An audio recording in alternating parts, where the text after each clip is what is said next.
Hello, my friends, and welcome back to the channel. Thank you that you are all watching, and I hope that this video finds you all very, very well. And thank you for your patience. It's been quite some time since I put out a video. And then for those of you that know my situation will know that it's been a little bit of struggle over the past few months. There's been, well, obviously, you've got to deal with the cancer, don't I?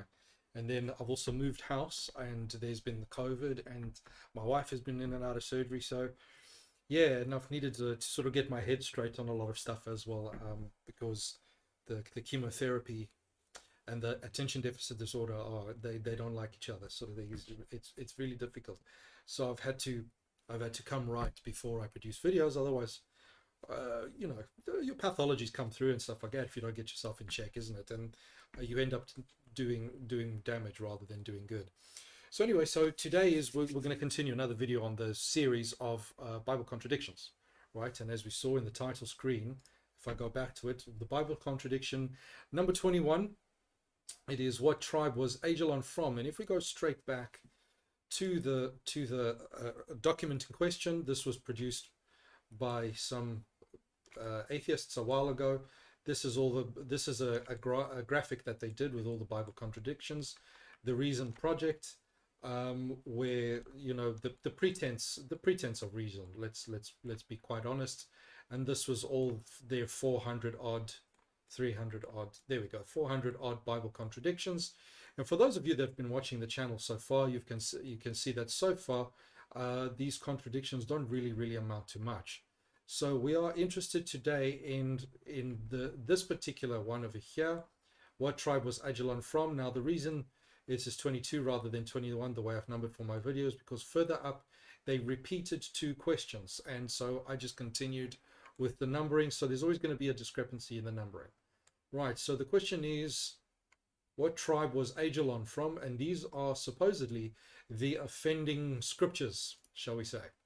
Right, so if we go then straight to the biblical verse in question, Joshua 21, we see that it's over here. Now to the tribe of Dan, right, Eltek with her suburbs, Gibbethon with her suburbs, Aijalon with her suburbs, Guthrimon with her suburbs, 4 cities. And so we've got the King James Version. So if we just go, let's say to another, let's go to the ESV, shall we say, English Standard Version. It's an all right version. We get, so over here, tribe Eltek with its pasture lands. And ladies and gentlemen, here's your first clue. With its pasture lands, give it with its pasture lands, Aijalon with its pasture lands, so on and so forth, right? Let's go to the next one, Chronicles. They were given cities of refuge. So now we're talking about out of the tribe of Ephraim. So supposedly this is where the contradiction is. Which tribe? With its pasture lands, Jokmeam with its pasture lands, Bethron with its pasture lands, sort of thing. So here is, so that's actually quite interesting, right? You've got again the ESV, and then if you go to another, let's say the authorized, Christian, let's see, American Standard, 21st Century King James, let's say. With her, it uses the word her as well, sort of thing, right? And that's actually very, very, so how do we, what's the solution? What's the solution, right? Remember what the question was, right?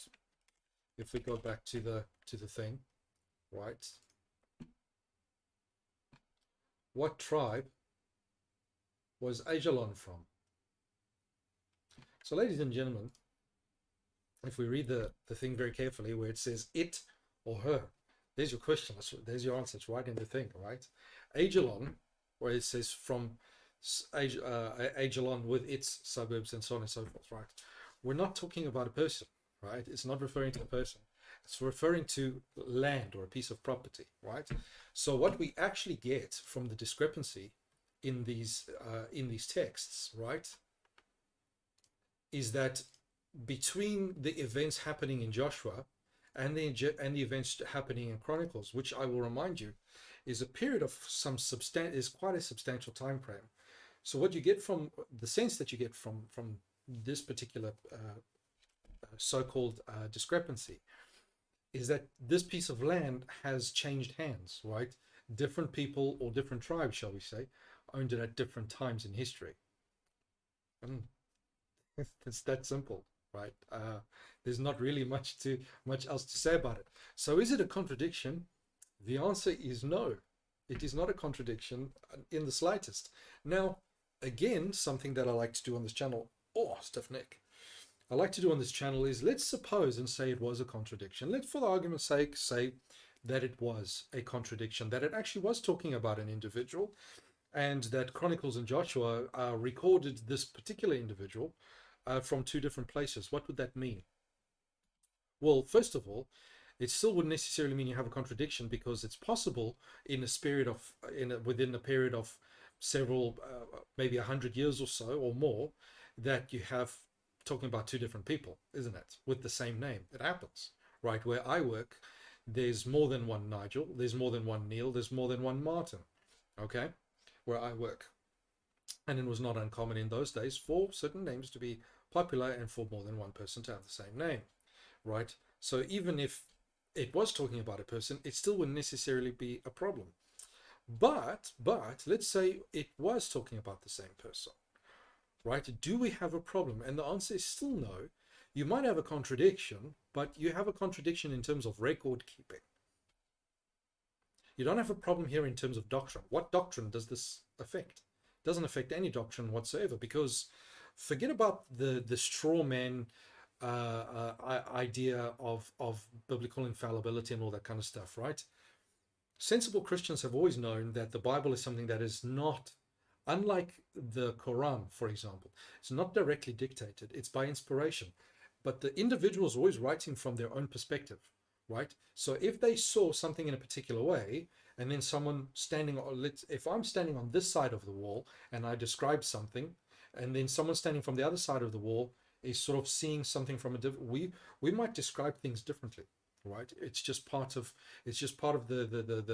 the issue of human perspective. You know, I call it like I see it, right? And if there's a discrepancy, it doesn't necessarily mean it's untrue. In fact, when there's a discrepancy between the testimony of two people, it usually means that what the people are saying is true, or at least true, they're saying it like they see it, right? You understand then, if there's a discrepancy, that there's no collusion in the background. They're not talking to each other, trying to get their story straight. And so this is actually one of the ways in which we know that the Bible, if there are discrepancies and stuff like that, if it's not reporting, or that certain situations change, like here, it's simply the situation changed. At one point it was Dan that owned this particular piece of land. The next time it was the land was obviously belonged to a different tribe. It's that simple. I mean, people change, we change. How I just moved, right? This house used to belong to someone else, now it belongs to me. It's that simple, right? Or shall I say, this flat now belongs to me. It used to belong to someone else. There's no contradiction, right? And so so failing that, if there's not an issue there, it's people's own perspective that they put into stuff and stuff, and at worst it's record keeping and things like that. And then at the end of the day, we do not have a contradiction in terms of the doctrine. There's no doctrine here where like every single word is directly dictated by God. He literally puts the word in your mind, or is forcing you, or so for example, in certain religions, the spirit takes the person over entirely, literally possesses the person and uses the person's body to write something out. This is not what we believe at all, right? It's the individual. We say these people speak by inspiration, according to their experience, what they saw and all that kind of stuff. And then ultimately it was the work of the Holy Spirit to then ensure that in the final analysis, when we have the Bible, everything put together, that which is necessary for doctrine and for that, for the purposes of the religion, eventually that's what makes it into the Bible, so that we can learn everything that's necessary to learn for religious purposes, or whatever the case might be, sort of thing, right? So it's that simple, right? It really, so unless you have a very naive and frankly incorrect notion of biblical infallibility, this and so on and so forth, biblical inerrancy, a very naive sort of sense of it, there's no problem here. And one of the interesting things that I found is, most of the time when atheists have problems with the Bible, they're actually merely repeating what actually Christians usually say. And this is one of the interesting things. Most of the wrong ideas that atheists have about the Bible and about a lot of things is not something that they just dreamt up themselves. It's usually nonsense that they get from Christians who talk rubbish, give people the wrong idea, and then based on what they've been told, they go and they make certain inferences and certain presuppositions, and they run off with certain things. It's like, well, hang on, no, who told you that the Bible is like this or like that? And then when they tell you, you find out that some fundamentalist nutcase out in the middle of nowhere who's illiterate and missing most of their teeth. That's where they got it from, sort of thing. And this has actually been quite a problem. Obviously, I'm not trying to take the blame off the atheists, right? Because the only reason the atheists believe these people is because it's convenient for them to believe that Christians are as idiotic as possible. And then obviously there are enough Christians out there willing to give them that kind of ammunition, sort of thing. And now here's another thing, ladies and gentlemen. Some people have asked, why do I make these things so simple? I mean, I just go to the passage, right? I just go to the passage, I read it. Well, no, oops. I go to the passage, I read it, I look at the other passage and I read it. I don't go, why am I not doing always, I mean, I do sometimes, but why don't I always do concordance and go to the original Greek and the original Hebrew and stuff like that? Because the purpose and the reason for that, and I think I might have mentioned it before, but I think it's worth reiterating, at least refresh my own memory because it's been some time, is because if you go to if you're on the social media at all, right, or just in general out there, you learn very quickly that everyone is an expert in the original Greek and the original Hebrew. Did you know that? Everyone. And you see this all the time, right? Where you get into some sort of a discussion on whether it's Facebook, whatever the case might be, and then everyone and his dog suddenly starts pulling out their concordances and starts talking about all of a sudden everyone's is an expert in the original Greek and the original Hebrew and all that kind of stuff. And obviously, exactly what happens with those conversations. They go nowhere. They go absolutely nowhere. Why? Well, because these people are not scholars, right? Here's a simple fact of the matter. Most people, right, the majority of people are functionally illiterate, even with the language that is their own first language, right? If most people can't tell the difference between there and there, right, in terms of how they read it, how you spell it, and all these kinds of things, then you can't really expect that people are going to be able to decipher the true meaning of the words of a dead language, right? And yes, people still speak Hebrew and Greek these days, but languages change over time. And those old dialects, people don't speak them anymore. Those ancient dialects, those ancient ways of speaking, it doesn't exist anymore. The languages have moved on in their evolution today, sort of thing. It's the same with English, right? If you go 500 years ago and try to listen to someone speaking English, or 600 or 700 years ago, you struggle to understand them, right? The words mean something different. So, for example, if you go to the 1800s, the word nice meant delicate, was another way of saying that something is delicate. It didn't mean that something is nice, like that it's good or impressive, or whatever the case might be, or pleasant, right? That's what nice means today. It's not what nice meant back then, sort of thing. So even when people are reading what even Protestants are saying, back in the day, they read it and they think they've understood what this individual is saying. But they don't, right? Just because they're speaking English, they don't, because what people mean by a word. And so this is the problem. My aim is to overcome all of that. It's like, listen, right? Hear me out. Maybe I might make some sense here, right? The people who translated the Bible, they happen to be experts in Hebrew and Greek and Aramaic. Yes? Yeah, they do. And so why do I have to go and start pulling out, yeah, it's good for interest's sake. I'm not saying don't do it. I'm not saying it's illegitimate. But I'm saying, listen, right? If I go and I get 5 or 6 of the best translations there are out in the world today for English or whatever language that it is that you're using, right? I can trust that the people behind these translations were experts, highly skilled. They're scholars, and they sure as heck know a heck of a lot more than I do when it comes to Greek and Hebrew. So I don't need to bring all of that stuff in, right? These people have already done it for me. They've gone through that laborious work for me, right? So do they, and they know more than I do. So I can get the difference, a couple of different Bible versions, and see where they sort of differ in terms of the translation, and then I can make up my own mind. Well, this bunch of experts over there say it should kind of be translated that way. Those guys say it should be translated this way, and then I make up my own mind. I don't have to sit and quibble about it. And it's just, and so you can decipher things with just a plain, simple, straightforward reading, right? Because that's what the atheists are doing, right? And that's part of the purpose as well, right? The atheists, this is to show the atheists, like, listen, right? If you actually read the thing, right, without trying to be clever, the answer is literally right in front of you. It's very simple. It's not a mystery. You know, we have to go and decipher dead languages and stuff like that, right? It's not necessary to do that, right? The answers are there. You just take, and this is right. And if you are, and I find this so strange, right? People, even Christians, they come up with questions in the Bible, and it's like, are you really reading it? Are you really? It's like, come on, there's the answer's right there. It's in the letters. And this is what I mean by people who are functionally illiterate, right? People are doing one of two things, or not doing one of two. They're either not actually reading, right? They come with a preconceived notion, and then they read this, and because the idea comes first and clouds their vision, they don't see it. So try and just look at, take the text and read it for what it is, right? And then obviously most atheists, they're going around, they're repeating stuff. They didn't actually read it. They're simply not reading it. You can't make this mistake if you're reading it. It's impossible, right?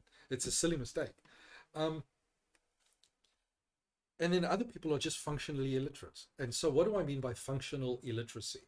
You can be literate and still be functionally illiterate. So most of you went to school, I'm sure, and you would have had a class called English class, but it wasn't only English, it was English and comprehension.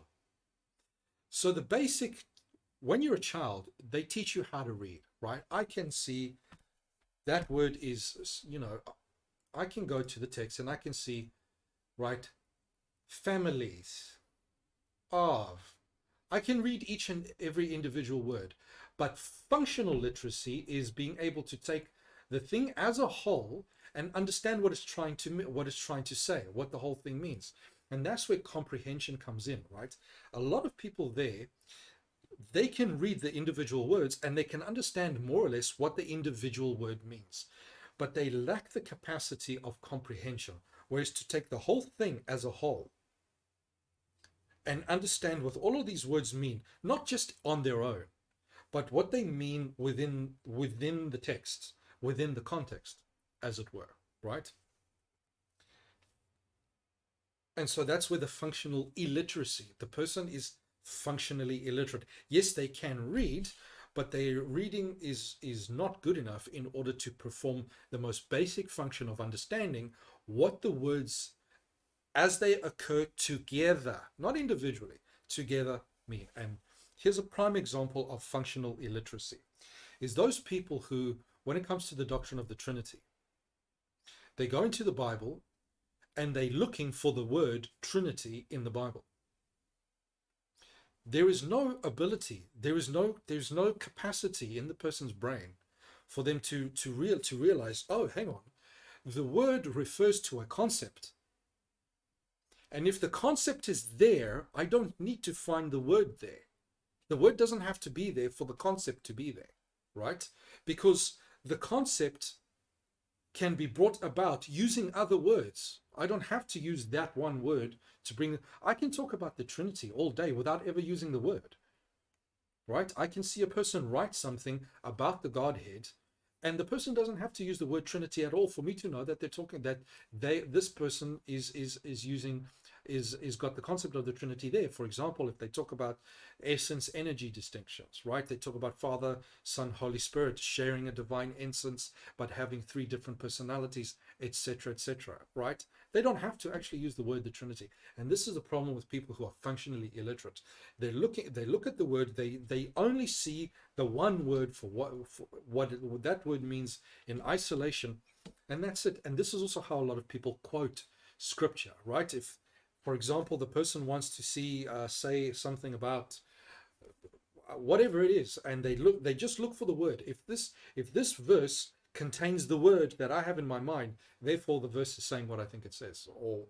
And then they will quote a verse. And sometimes and I get this all the time, as people will quote a verse, and I'm like, what does this have to do anything with anything? Oh, well, because it says this word is there. It's like, it's not how it works. So just to bear in mind. And this is what people are doing. It's crazy. Anyway, ladies and gentlemen, I thank you very much for your time, and I welcome everyone that has joined the channel since the last video. The channel's grown 381 people now. It's great. Thank you so much. I'm glad you enjoy this content enough to subscribe. And yeah, I hope this works for you. And thank you to the individual who requested. I can't remember now who requested, but this video, I decided to start doing this again, this specific series, in terms of the Bible contradictions, because someone actually requested it, like, hey man, I really enjoy the series. Can you do some more? Can you crack on and do some more? And so this is for you.